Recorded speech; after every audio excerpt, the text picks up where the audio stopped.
ನಮಸ್ತೆ ವೀಕ್ಷಕರೇ, ನಾನು ಶಿಲ್ಪಾ ಶಶಿಕುಮಾರ್. ಇನ್ಫೋ ಮಾಸ್ಟರ್ಗೆ ಸ್ವಾಗತ.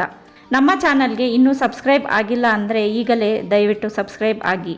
ಮೊದಲನೆಯದಾಗಿ, ತಮ್ಮ ಬುದ್ಧಿ ಚಾತುರ್ಯತೆ ಮೆರೆದ, ಉತ್ತಮವಾಗಿ ಶ್ರಮಿಸಿದ ಮತ್ತು ತಮ್ಮ ಪರಿಶ್ರಮದಿಂದ ನಮ್ಮ ಭಾರತದ ಕೀರ್ತಿ ಪತಾಕೆಯನ್ನು ಅತ್ಯುನ್ನತ ಮಟ್ಟಕ್ಕೆ ಏರಿಸಿದ ನಮ್ಮ ಹೆಮ್ಮೆಯ ಇಸ್ರೋದ ಸಕಲ ಸಿಬ್ಬಂದಿ ವರ್ಗಕ್ಕೆ ಮತ್ತು ವಿಜ್ಞಾನಿಗಳಿಗೆ ಕನ್ನಡಿಗರ ಪರವಾಗಿ ವಂದನೆ, ಅಭಿನಂದನೆಗಳು.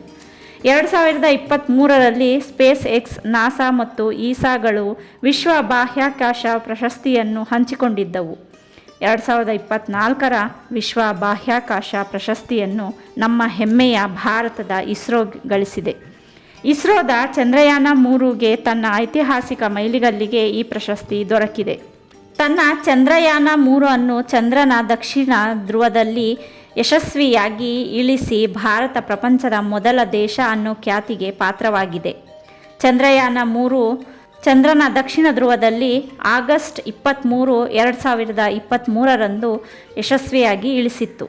ಅದಕ್ಕಾಗಿ ಇಂಟರ್ನ್ಯಾಷನಲ್ ಆಸ್ಟ್ರೋನಾಟಿಕಲ್ ಫೆಡರೇಷನ್ ವತಿಯಿಂದ ಭಾರತದ ಇಸ್ರೋಗೆ ವರ್ಲ್ಡ್ ಸ್ಪೇಸ್ ಅವಾರ್ಡ್ ದೊರಕಿದೆ ಮತ್ತು ಇದೇ ಅಕ್ಟೋಬರ್ 14ರಂದು ಇಟಲಿಯ ಮಿಲಾನ್ದಲ್ಲಿ 75ನೇ ಇಂಟರ್ನ್ಯಾಷನಲ್ ಆಸ್ಟ್ರೋನಾಟಿಕಲ್ ಕಾಂಗ್ರೆಸ್ನ ಉದ್ಘಾಟನಾ ಸಮಾರಂಭದಲ್ಲಿ ಪ್ರಶಸ್ತಿ ಪ್ರದಾನ ನಿಗದಿಪಡಿಸಲಾಗಿದ್ದು, ಭಾರತದ ಇಸ್ರೋ ತನ್ನ ಪ್ರಶಸ್ತಿಯನ್ನು ಸ್ವೀಕರಿಸಲಿದೆ. ಇದು ಭಾರತೀಯರಾದ ನಮ್ಮೆಲ್ಲರಿಗೂ ಹೆಮ್ಮೆಯ ಮತ್ತು ಸಂತಸದ ವಿಚಾರ, ಹೌದು ತಾನೇ? ಬನ್ನಿ ಸಂಭ್ರಮಿಸೋಣ. ಇಸ್ರೋದ ಚಂದ್ರಯಾನ 3 ಮಿಷನ್ ವೈಜ್ಞಾನಿಕ ಕುತೂಹಲ ಹಾಗೂ ವೆಚ್ಚದ ಪರಿಣಾಮಕಾರಿ ಎಂಜಿನಿಯರಿಂಗ್ನ ಸಿನರ್ಜಿಗೆ ಅತ್ಯುತ್ತಮ ಉದಾಹರಣೆ. ಇದು ಶ್ರೇಷ್ಠತೆಗೆ ಭಾರತದ ಬದ್ಧತೆಯನ್ನು ಮತ್ತು ಬಾಹ್ಯಾಕಾಶ ಪರಿಶೋಧನೆಯು ಮಾನವೀಯತೆಯನ್ನು ನೀಡುವ ಅಪಾರವಾದ ತನ್ನ ಸಾಮರ್ಥ್ಯವನ್ನು ಸಂಕೇತಿಸುತ್ತದೆ. ಚಂದ್ರನ ಸಂಯೋಜನೆ ಮತ್ತು ಭೂವಿಜ್ಞಾನದ ಈ ಹಿಂದೆ ಅನ್ವೇಷಿಸದ ಅಂಶಗಳನ್ನು ತ್ವರಿತವಾಗಿ ಅನಾವರಣಗೊಳಿಸುತ್ತಿರುವ ಈ ಚಂದ್ರಯಾನ 3 ಮಿಷನ್ ನಾವೀನ್ಯತೆಗೆ ಜಾಗತಿಕ ಪುರಾವೆಯಾಗಿ ನಿಂತಿದೆ ಎಂದು ಅಂತಾರಾಷ್ಟ್ರೀಯ ಆಸ್ಟ್ರೋನಾಟಿಕಲ್ ಫೆಡರೇಷನ್ ಹೇಳಿದೆ.